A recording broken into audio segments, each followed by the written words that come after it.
All right, welcome everyone. We're Semblance of Sanity. I'm Caleb. I'm Jacob. And we're here for Shinsekai Yori, episode 2. Man, that first episode was creepy. That episode gave us a whole deluge of stuff to think about. Yep. We have, in summary though, a show where kids are in a very specific kind of curated environment. Yeah. A school, very classic kind of way to focus on their adolescence and growing up. Totally. But the process of growing up has some elements to it that make the adults, especially Saki's parents, get a little bit scared. Very scared. Because kids disappear if they don't do well enough. There are psychic maybe powers involved and people that watch over them that seem to have a very close handle on what happens with Why those. do the kids call it the trickster cat, where the adults call it the impure cat? Right. What's the deal there? Yeah, Why are the kids being taken? Why are there rumors about graves out front? Like that seems like a very like specific and like, okay, everyone knows that bad shit's going on here.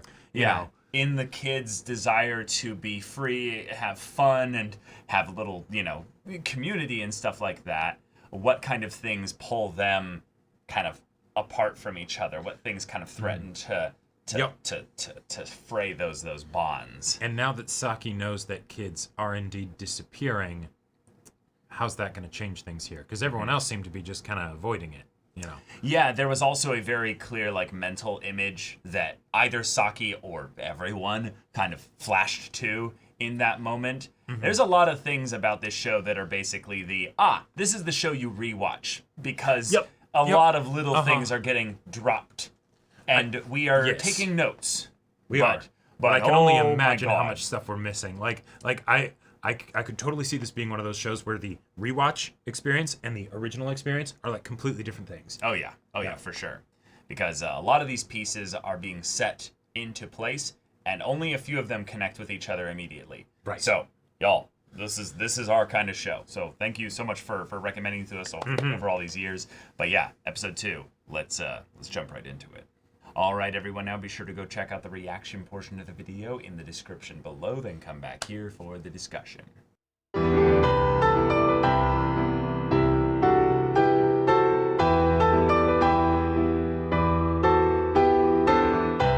Mind is full of fuck. Man, my mind is absolutely starting to trip out here because the show did a really good job of dropping us into this wild, mad world without a tether to the real world, really.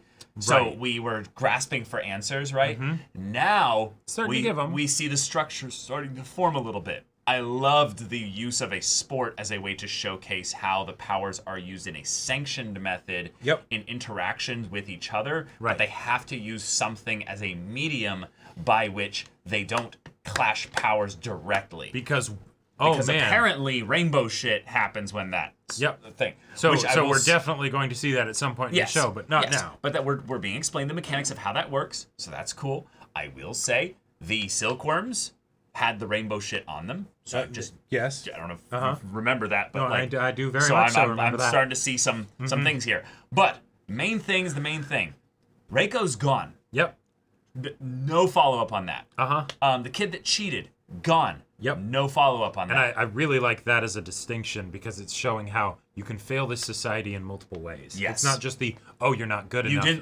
It's not that you lost. It's the, no. You broke the rules. You broke the rules. You did something that was, in some ways, worse. Right. Because you're showing disregard for the system. Yeah. Or potentially the idea of if they are being as accurate as possible, not just for the purpose of manipulating the kids, that these folklore tales are actually all true, then this kid could have been on his way to becoming a karmic demon from their perspective. Yep. And it's the thing of where they're like, okay, that's just the way it is. Yeah, he just stopped coming to school, right? And I loved how they said that about Reiko, is that from their perspective, she just stopped coming to school. Yeah. Right. That could have just been her deciding that she wasn't going to go to school anymore. She's going through a tough time. She's staying home. Just whatever. Right. Yeah. And because in this world and society, that is not something that makes the kids nervous. It makes the kids just kind of go, okay, I guess that's the way it is. that means that there's been a lot of painstaking effort by the parents and the establishment to make sure that the kids do not feel fear with regards to that. Or, at the very least, that they have something that can supersede the fear. Exactly. Now, they're having they're now having a lot of fun, I would say. They're getting to basically build their little like squad here. Yep. They're having little secrets that they get to share about like, like Saki saved a monster rat, which I loved the concept of the monster rat. Oh yeah. They feel so much. They feel like a blend of some of my favorite sci-fi and fantasy kind of creatures where it's we as the audience have way more meta narrative stuff attached to it than the kids do, who are just like, a monster rat. These are just the same things that we see that are out there and stuff about, just our world. Yep. We don't know any different because we've grown up in this, and it's been so long that our parents might not even know why the monster rats exist. They also grew up in this same world and all that. And, Yeah. So 500 years or 1,000 years, that's a long-ass time, right? Yeah. We had a god emperor slaughtering people 500 years ago, and they probably have, like, no actual recorded data on that at all. Right, at this that was something that was, like, narrator exposition kind of stuff. That was not like, they're learning about this in class. They learned other things. They learned fairy tale stories and stuff like that to teach them lessons. But no, just the last 100 people. Yeah, the first 100 people to stop clapping die. Yeah. So cool. I love that every beginning of the episode thus far has been giving us a history lesson of the actual world and in some ways the old world. Right, the transition of how we got to this new world. Right. Yeah.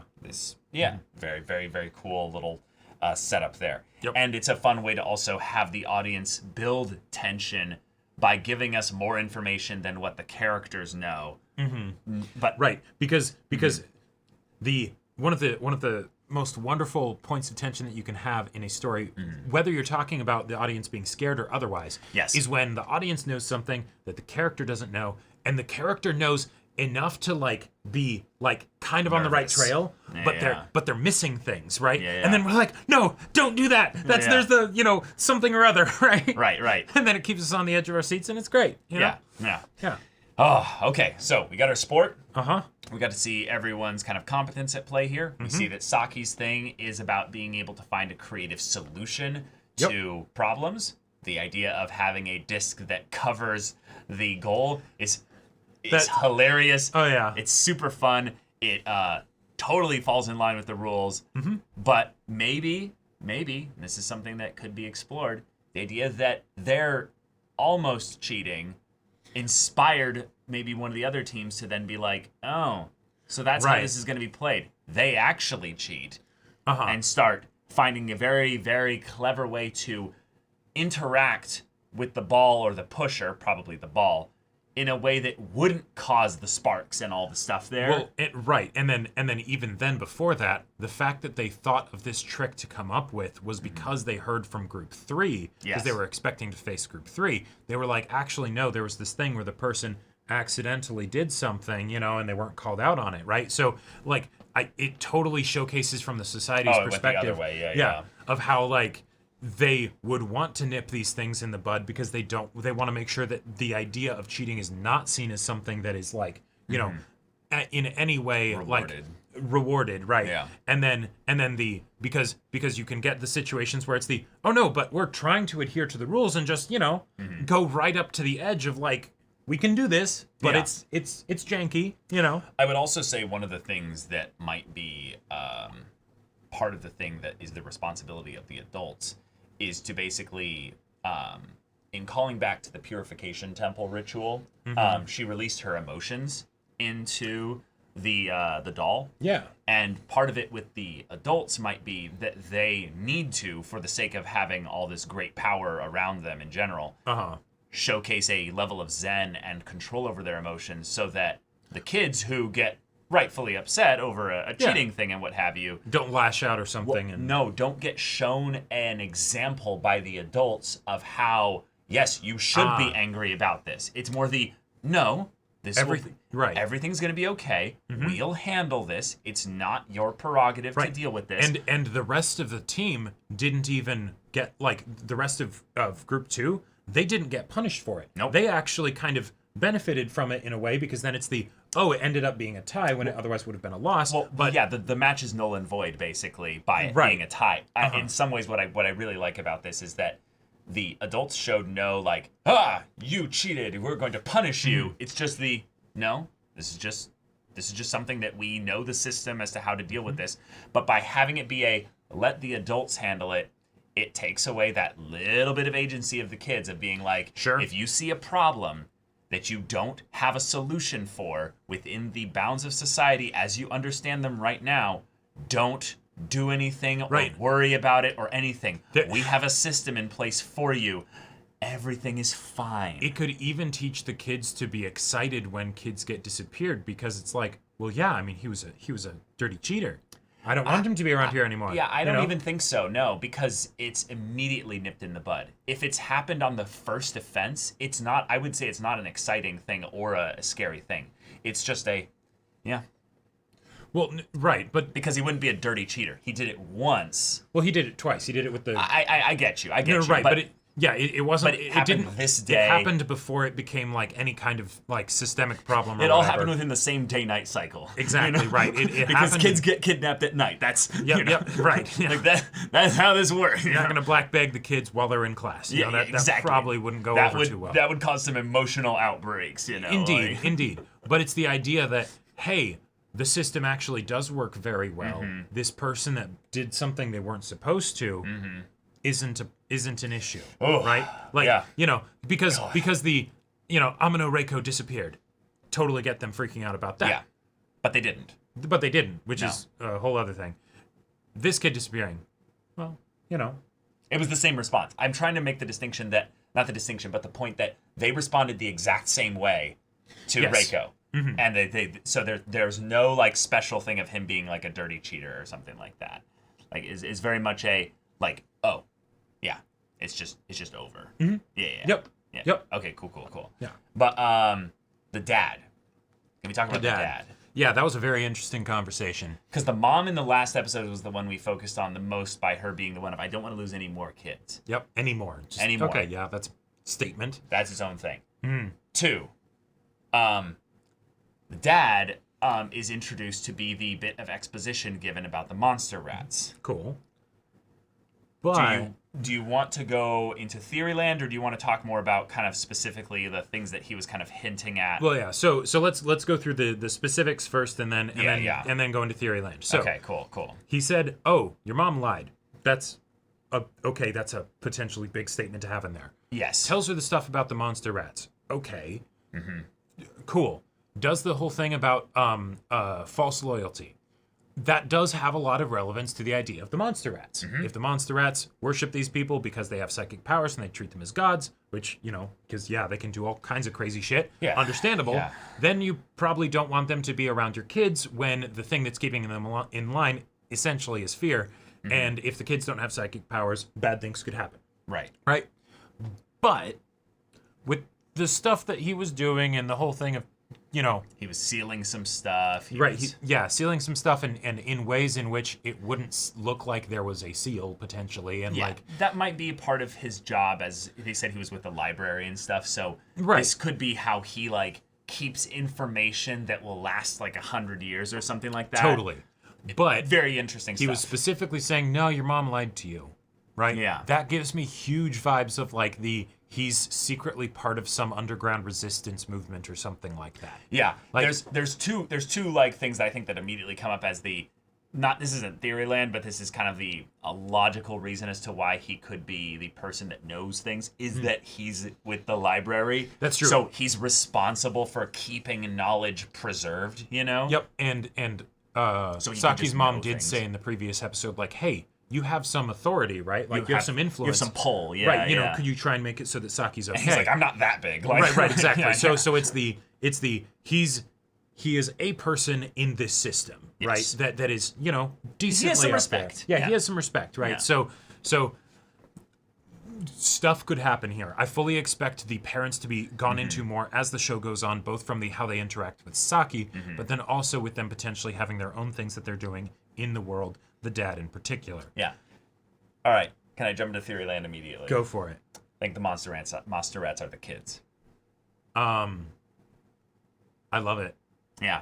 So right now, they started the episode of the first one with saying this is a Kamisu 66 Ibaraki. Yeah. And I'm like, okay, cool. So that's like a province of Japan or something. Yeah. And then Kamisu 66 is like a specific place in that. Okay. Or what have you. Okay. The monster rats had a number and a thing very similar to that, saying Stemboru 619. Now that could just be that it's a similar naming convention and organizing convention for the districts of the places. Totally. But I will say, I really like that idea because the monster rats being humans that have been transformed via psychic powers, 100%. I think that's somehow they have. Yeah. Somehow they have, right? Whether that was 500 years ago, you know, or whether that's like every Thursday, you know. Yeah, who knows? Who knows? But I think that is totally a thing. The idea of it being kids, I think, adds a lot of thematic elements to the show, given that it has a very, like, there's a lot of, like, fairy tales and things like that, you know, that the world has to teach its children and everything. Yes. And so it feels very much Hansel and Gretel, the witch will bake you into an oven or something, you know, of, oh, you have the kids and, you know, oh, they get turned into monster rats, right? Like, that's terrifying and chilling. And we already have within the story examples of how humans turn into the yokai, the creatures of the beyond the sacred barrier, the things there. Right. Now, the main thing that I would also say is rather curious about this was they made a point of how, we're fine. We don't need to worry about the monster rats, you know, letting any info out because no one can understand them. But we clearly see, either from Saki's perspective or from an omniscient perspective, that they spoke, they understood what the monster rats said. So I think that was an omniscient perspective where, because I think it was also shown in like a different like subtitle thing where the kids can't understand what they're saying, right? Yeah, nobody understands them, right? Maybe, but they're still speaking, right? Just in a different language or something. They can tell that it's talking, but you know. Yeah. So maybe when they were saying Stemboru, that's them basically mimicking what they said. Like, sure, they're not actually capable of speaking in any like. Well, yeah, I think it's. Well, and then also there's the whole deal of this is a production, so if you have the things speaking in a language that is different in universe, that doesn't necessarily mean that the show and the lines will be delivered in a made-up language. Yes. You know? Yes. It's very tricky to, you know, voice acting or even write a fictional language. But I find it more likely that they're saying nobody understands them, meaning like, not that they literally don't understand the words that they're saying, but they don't understand what they're trying to communicate. Sure. And yet, Saki asked, "What's your name?" And you would never ask that of a thing that you know can't actually communicate with you. I think she doesn't necessarily know it. Saki's... I feel like her getting stories about these from her dad in the previous scene. Like, but he didn't tell her anything about, like, you know, the language or anything like that. I just think it's assumed that this is just general knowledge that the dad would have told her in the same way that who told these kids this stuff at all anyway. I totally get where you're coming from with that. The reason why I would say there's a very good chance that she doesn't is because Saki's role kind of in the story as the protagonist is the protagonist who doesn't know much. You know, she comes into the class last where everyone else kind of knows what's going on. So everyone else is... The reason the people are saying this is because Saki doesn't necessarily understand. And so then they're explaining it to her. Yeah, I feel like it's more the thing of where it's the kid doesn't know the rules, but they don't... It's not that they don't know the world building. Given that who her dad is, I very much think that this is just something where they say things. It's also easier to kind of understand the idea that they're like, oh, it's talking. Right. We don't have to worry about them talking. Nobody understands them. Mm-hmm. Meaning like, oh, yeah, very clearly. We can tell that there is speech happening, but, you know. Oh, right. But we don't understand. It's the difference between communication versus the actual, like, language that they speak. And because they don't say anything about language, I think it's something where we have to just understand that they are speaking the actual like language here. They just don't know what it means or anything. And also, the only word I guess they said that wasn't something that the kids already said was God. Everything else was something that the kids said. So they might be just mimicking it and stuff. Okay. Well, yeah, we can figure out what the situation is about that later if it's relevant. Yeah. But all right. But ominous thing at the very end. Oh, yeah. Maria, if she had never been born, more lives would have been spared. More lives would have been spared. Holy shit. Okay. So I'm guessing that's going to be the conflict for the next episode. But and it's a great cliffhanger and a way to tease us for what's coming. And potentially have, like a way in which our cast that we're slowly getting attached to can be maybe thinned out a little bit. Thinned out, or at least kind of pricked a little bit with like something of a threat, Yeah, I could definitely see it being something where she ends up having some psychic freak out or something like that. Sure. Right. And then needs to get disappeared or whatever. She was also one of the ones at the table with the cards that was not doing that well. She was one of the people at the table with the cards, and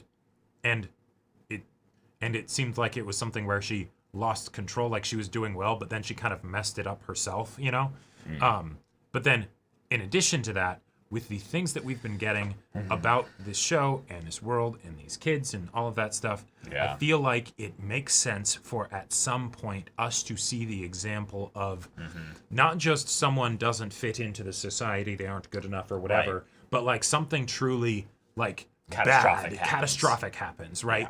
And then it's the, how do we handle that? Yeah. Yeah. All right. Wow. Okay. Well, episode 2. Yep. That we're already just like I can't begin to comprehend how this show goes on for 25 episodes. Right. It's already moving so quickly. Yeah. Watch, because there's going to be like a whole 6-episode arc where they realize that the monster rats are children, and then they're like having an arc where they're living with them because they've run away from the school or whatever, or the first 10 episodes are them actually here. And the rest, they're not even in this area. Right. Yeah, exactly. Yeah. What's beyond the sacred barrier or whatever. This is the not the epilogue, the prologue. Right, exactly. But y'all, thank you so much for watching this episode's reaction and discussion. If you want to see the next episode's reaction and discussion right now, though, go check out the link in the description below for our Patreon. You can get an early access there. You can watch full-length timer reactions there, and all this comes with Discord access, so you can chat with us in the community there about this show, about anime in general, and also be sure to check out our Twitch channel. We stream every weekday. The info's in the description. Yeah, so if any of that interests you, we'll see you there. But until then, we're Semblance of Sanity. I'm Caleb. I'm Jacob. And we'll see you all next time.